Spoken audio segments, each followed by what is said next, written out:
الحمد لله وكفى وسلام على عباده الذين اصطفى أما بعد. قال النبي صلى الله عليه وسلم: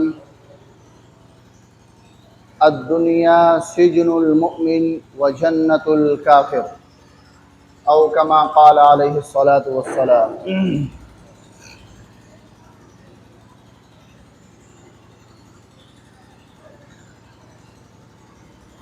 گزشتہ جمعہ اسی عنوان پر گفتگو ہو رہی تھی کہ یہ دنیا کیا ہے. اس کی مثال اللہ رب العزت نے قرآن کریم میں بیان فرمایا کہ دنیا کس کو کہتے ہیں، دنیا کس طرح کی ہے، جسے ہم لوگوں نے سب کچھ سمجھ رکھا ہے. اللہ رب العزت نے بہت ہی خوبصورت مثال بیان فرمایا. اسی عنوان کے تحت نبی کریم صلی اللہ علیہ وسلم کی ایک حدیث مبارکہ ہے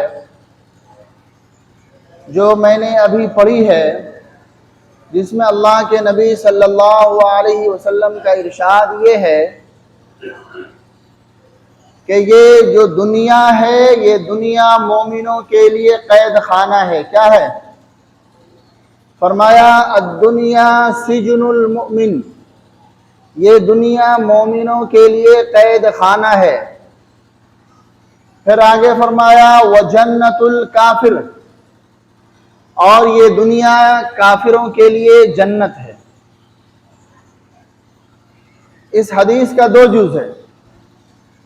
ایک مومن کے تعلق سے فرمایا کہ مومن کے لیے یہ قید خانہ ہے، اور دوسرا فرمایا کہ یہ کافروں کے لیے جنت ہے. اب دیکھیں، ان بات کو سمجھنے کی ہم کوشش کرتے ہیں کہ مومنوں کے لیے یہ قید خانہ کس طرح سے ہے اور کافروں کے لیے یہ جنت کس معنی میں.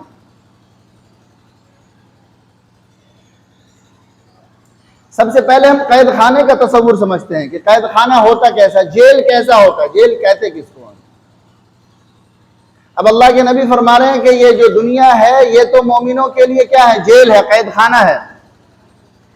پھر دوسری طرف ہماری نگاہ پڑتی ہے کہ بہت سے مومن، بہت سے مسلمان ایسے ہیں کہ اللہ نے بڑی نعمتیں ان کو دی ہے نا. دنیا کی بڑی سہولتیں، بہت سی آسائش اور آرام، اللہ نے بڑی نعمتیں عطا فرمائی. اور پھر ہم یہ دیکھتے ہیں کہ یہ جو قید خانہ کی جو بات ہے، جو جیل کی بات ہے، جیل میں تو کوئی آرام نہیں، کوئی سہولت نہیں. جیل تو تکلیف دہ چیزوں کا نام ہے، جہاں پریشانی ہو، جہاں تکلیف ہو، جہاں خواہشات پوری نہ ہو. لیکن دیکھیں، بات ایک یہ ہے کہ آج کے اس دور میں ہم بہت اچھی طرح سے اس فرق کو سمجھ سکتے ہیں کہ آج کے اس وقت میں بھی جیل کی کئی قسم ہیں. ایک جیل وہ ہے جو وی آئی پی لوگوں کے لیے ہوتا کہ جب ان کو جیل میں ڈالا جاتا ہے تو وہاں ساری سہولتیں ہوتے نہیں ہوتی ہے. ان کے لیے کمرہ بھی بڑھیا ہوتا، کمرے میں ایئر کنڈیشن بھی لگا ہوتا، ان کے لیے اسپیشل باورچی بھی ہوتے، وقت پہ ان کو سارے اخبار، سارے رسائل جو چاہیے وہ سب مہیا ہے وہاں پر. جو نعمتیں، وہ جس نعمتوں سے وہ فائدہ اٹھانا چاہتے ہیں، وہ سارے انتظامات ہوتے ہیں وہاں پر. ہوتے نہیں ہوتے؟ ایسے بھی ہیں، ہم جانتے ہیں. لیکن ایک بات یہ سمجھیں اور ہمیں یہ بتائیں کہ کیا ایک وہ شخص جس کو بہت ہی وی آئی پی جیل میں ڈالا گیا، وی آئی پی سیل میں ہے، ساری سہولتیں اسے میسر ہے، سارے انتظامات ہیں، تو کیا اگر ان سے ہم یہ کہیں کہ بھائی ساری سہولتیں جو تمہیں باہر چاہیے تھی وہ یہاں مل رہی ہے، تو کیا خیال ہے یہی زندگی کاٹ لو، باہر جانے کی کیا ضرورت ہے؟ بھائی یہی رہ جاؤ نا. جو نعمتیں تمہیں ملتی ہے وہ ساری نعمت یہاں میسر ہے، تو پھر یہی زندگی کاٹ لو، یہی رہو. کیا وہ شخص تیار ہوگا؟ وہ کہے گا بھائی دیکھو، یہ یہاں چاہے ہمیں جتنی بھی نعمتیں مل رہی، جتنی بھی سہولت دستیاب ہے، لیکن ہے تو جیل. کیا ہے؟ یہ ہے تو جیل، ہمیں یہاں سے باہر نکلنا، یہاں نہیں رہ سکتے. ہم جتنے دن ہیں یہ مجبوری میں ہیں، شوق سے نہیں ہے یہاں، چاہے جتنی نعمتیں مل جائے، یہ ہے میری مجبوری، یہ مجبوری ختم ہوگی ہم باہر جائیں گے۔ تو اب یہ بات ہم سمجھ سکتے ہیں کہ اللہ رب العزت نے اس دنیا کو مومنوں کے لیے قید خانہ کیوں بنایا، یہ اس معنی میں۔ ایک موقع پر مدینے میں حضرت حسین رضی اللہ تعالیٰ عنہ، جو حضرت علی رضی اللہ تعالیٰ عنہ کے صاحبزادے ہیں، نواسے رسول، ان کا گزر ہوا کہیں سے، کسی راستے سے، تو ایک شخص کو دیکھا کہ بہت ہی خستہ حالت ہے، بھیک مانگ رہا اور بڑے پراگندہ حالت میں پڑا ہے وہ شخص۔ آپ نے پوچھا یہ کون ہے، اس کی حالت، یہ ایسی حالت کیوں؟ تو جو ساتھ میں تھے لوگوں نے بتایا کہ یہ ایک یہودی شخص ہے، یہ جو یہودی ہے اس کی حالت اتنی خراب ہو گئی۔ پھر کسی نے سوال کیا کہ یہ جو حدیث ہے اللہ کے نبی صلی اللہ علیہ وسلم کی، الدنیا سجن المؤمن و جنت الکافر، اس کا مطلب نہیں سمجھ میں آ رہا، یہ اس کافر کے لیے تو یہ بھی قید خانہ ہے، جنت کہاں ہے؟ اور ہم یہ دیکھ رہے ہیں کہ اللہ کے نبی نے فرمایا الدنیا سجن المؤمن، ہم آپ کو دیکھتے ہیں، آپ کے لیے تو یہ جنت ہے، آپ کی شہزادے والی زندگی ہے، قید خانہ کہاں آپ کے لیے؟ اور اس کے لیے جو جنت جو بیان کیا گیا، جو بتایا گیا، یہ تو قید خانہ دکھ رہا ہے، یہ تو زندگی اجیرن ہوئی پڑی ہے، یہ بتلائیں، یہ بات سمجھ نہیں آئی۔ تو پھر آپ نے فرمایا کہ دیکھو بات کو سنو، یہ اس دنیا میں ہمیں چاہے جتنی بھی سہولتیں ایک مومن کو مل جائے اللہ کی طرف سے، پھر بھی وہ قید خانہ ہی رہے گا، اس معنی کر کے کہ اس دنیا کے بعد جو اللہ رب العزت نے مومن کے لیے جو ایک جنت بنائی، جو دوسری دنیا ہے، جو آخرت میں جو اللہ نے مومنوں کے لیے جو نعمت کو پیدا فرمایا ہے، وہ جو جنت ہے، وہاں جن نعمتوں کا اللہ نے اور اس کے رسول نے جو ذکر کیا ہے، جب تم اس سے اس کا موازنہ کرو گے تو تمہیں یہ قید خانہ ہی نظر آئے گا۔ اور جو تم اس کے لیے کہہ رہے ہو کہ یہ تو جنت نہیں دکھ رہی، اس کے لیے تو یہ تو قید خانہ ہے، نہیں، اس کے بعد جو یہ شخص جب جائے گا، مرنے کے بعد جو اسے سزا ملنی ہے کفر کی وجہ سے، کس بنا پر؟ کفر کی وجہ سے جو اسے جہنم میں جو ڈالا جائے گا، جب اس جہنم کی تکلیف کو اور اس سزا کو جب دیکھو گے تو پھر یہ شخص بھی کہے گا کہ نہیں، جنت تو میری وہی تھی۔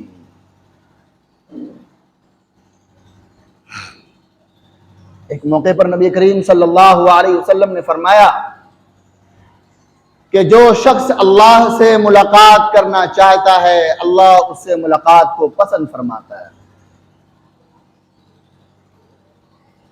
من احب لقاء اللہ، جو شخص اللہ سے ملاقات کرنا چاہتا ہے، اللہ سے ملنا چاہتا ہے، احب اللہ لقاءہ، اللہ بھی اس سے ملاقات کو پسند کرتا ہے، اللہ بھی اس سے ملنا چاہتا ہے۔ حضرت عائشہ صدیقہ رضی اللہ تعالیٰ عنہ تھی، وہ کہنے لگی یا رسول اللہ اس حدیث کا مطلب سمجھ نہیں آیا کہ اللہ سے ملاقات کا مطلب اللہ سے ملاقات کو پسند کرنا، اللہ سے ملنے کا مطلب تو یہ ہے کہ موت کے پل سے گزرنا پڑے گا۔ موت کو پسند تو کوئی نہیں کرتا، موت کسی کو پسند نہیں ہے، کوئی شخص نہیں چاہتا کہ اس پل سے ہمیں گزرنا پڑے، یہ تو بڑا ناگوار ہے۔ تو پھر یہ بات کیسے ہوگی؟ من احب لقاء اللہ، کون شخص اللہ سے ملنا چاہتا ہے؟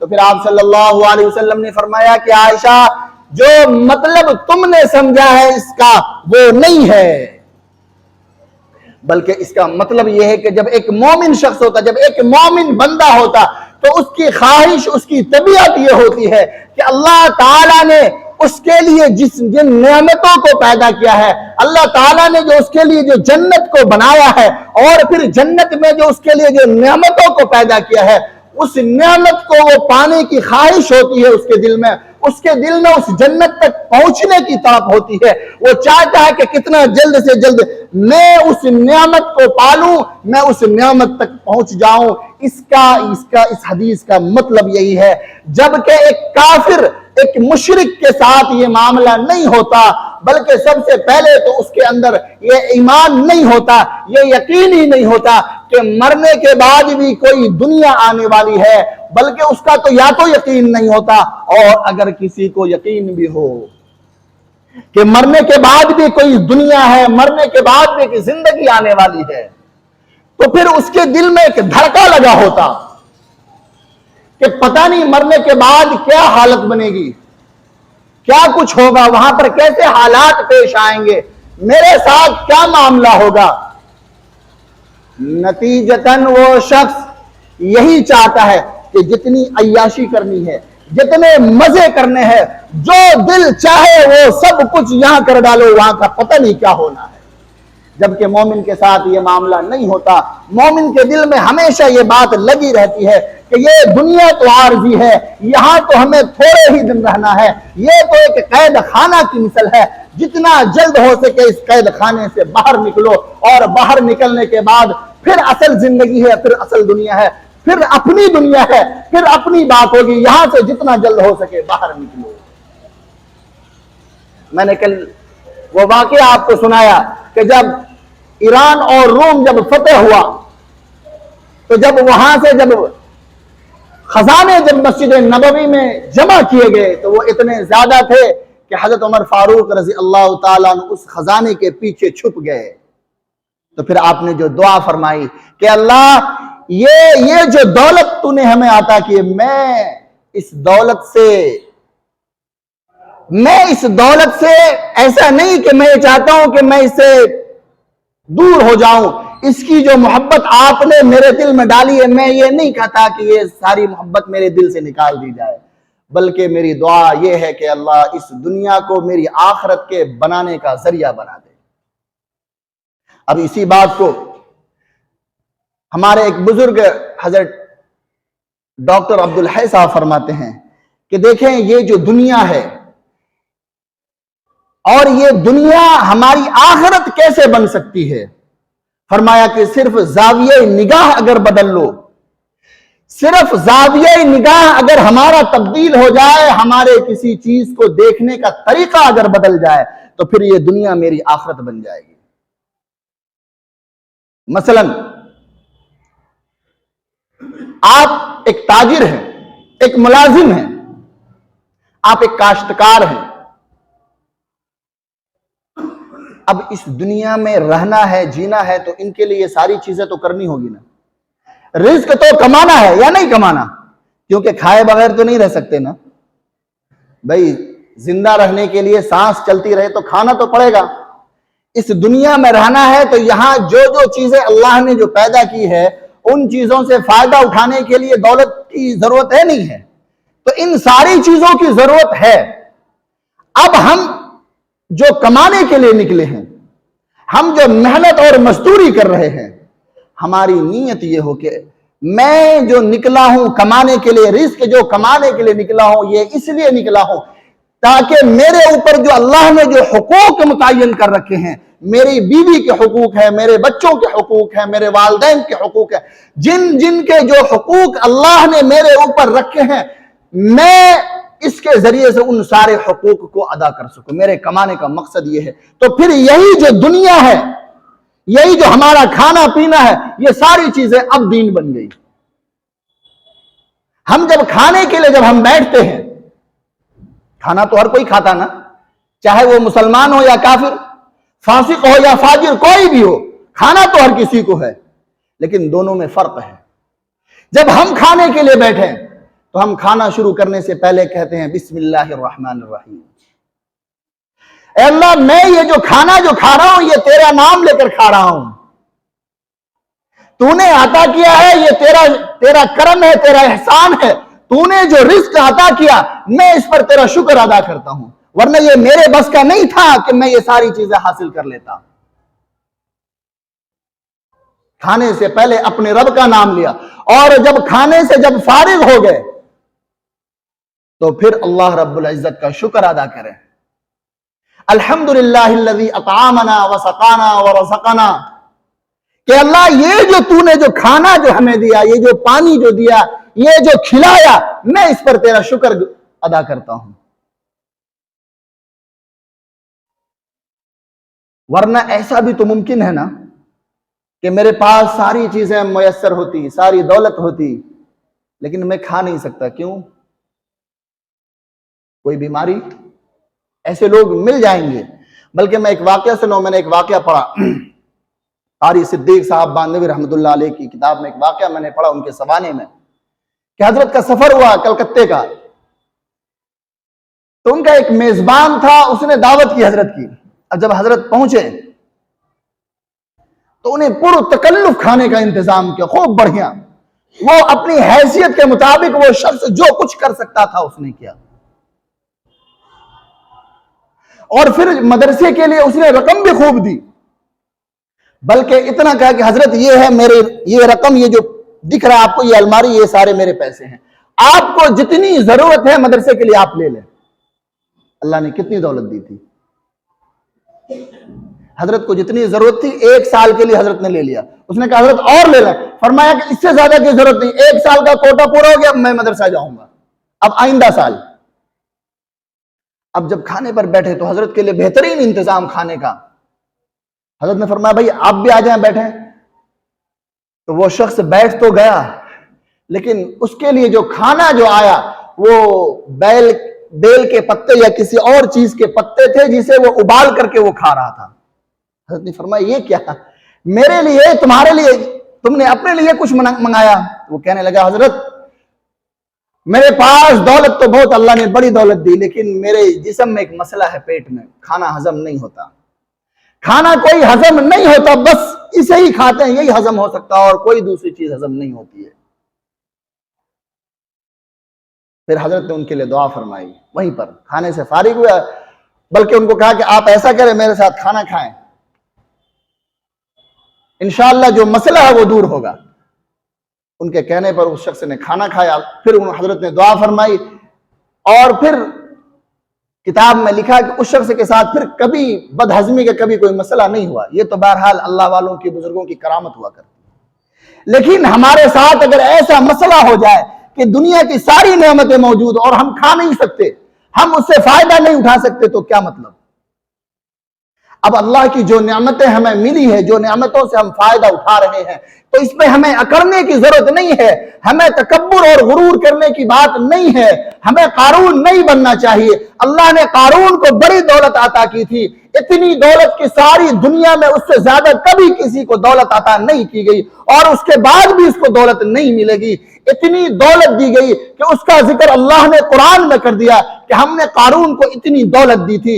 جب حضرت موسیٰ علیہ السلام جب ان کے پاس پہنچے اور کہنے لگے کہ دیکھو اللہ نے تمہیں اتنی دولت دی ہے، بڑی دولت سے نوازا ہے، تم اللہ کے راستے میں اسے خرچ بھی کرو. تو وہ شخص کہنے لگا کہ اس پر اللہ کے راستے میں کیوں خرچ کروں؟ تم کہتے ہو کہ یہ اللہ نے دیا ہے، میں اس پر اللہ کا شکر ادا کروں، میں کیوں شکر ادا کروں؟ یہ جو دولت ہے، یہ جو نعمت ہے جو تم دیکھ رہے ہو، یہ تو میرا اپنا کمال ہے، میرے علم کا کمال ہے، یہ میرا اپنا، میری محنت کا کمال ہے کہ میں نے یہ ساری چیزیں حاصل کی، اس میں شکر کسی کا کیوں ادا کروں؟ نتیجہ کیا ہوا؟ نتیجہ یہ ہوا کہ اللہ رب العزت نے قارون کو اس خزانے کے ساتھ زمین میں دھسا دیا. ایک زلزلہ آیا اور وہ سارا خزانہ وہ زمین میں دھس گیا، اس کے ساتھ وہ بھی دھس گیا. اللہ نے اتنی دولت دی تھی کہ خزانے کی چابی کئی اونٹ پر لاد کر کے لے جایا جاتا تھا. اور دوسری طرف حضرت سلیمان علیہ السلام کو بھی اللہ نے بڑی دولت عطا کی. ایسی دولت، ایسی بادشاہت کہ اس سے پہلے اللہ نے کسی کو نہیں دی، اس کے بعد بھی کسی کو نہیں عطا کی. حضرت سلیمان علیہ السلام نے دعا فرمایا، وَهَبْ لِي مُلْكًا لَا يَنبَغِي لِأَحَدٍ مِّن بَعْدِي، اے اللہ ایسی بادشاہت عطا فرما کہ اس سے پہلے کسی کو نہیں اور اس کے بعد بھی کسی کو نہ ملے، ایسی بادشاہت عطا فرما.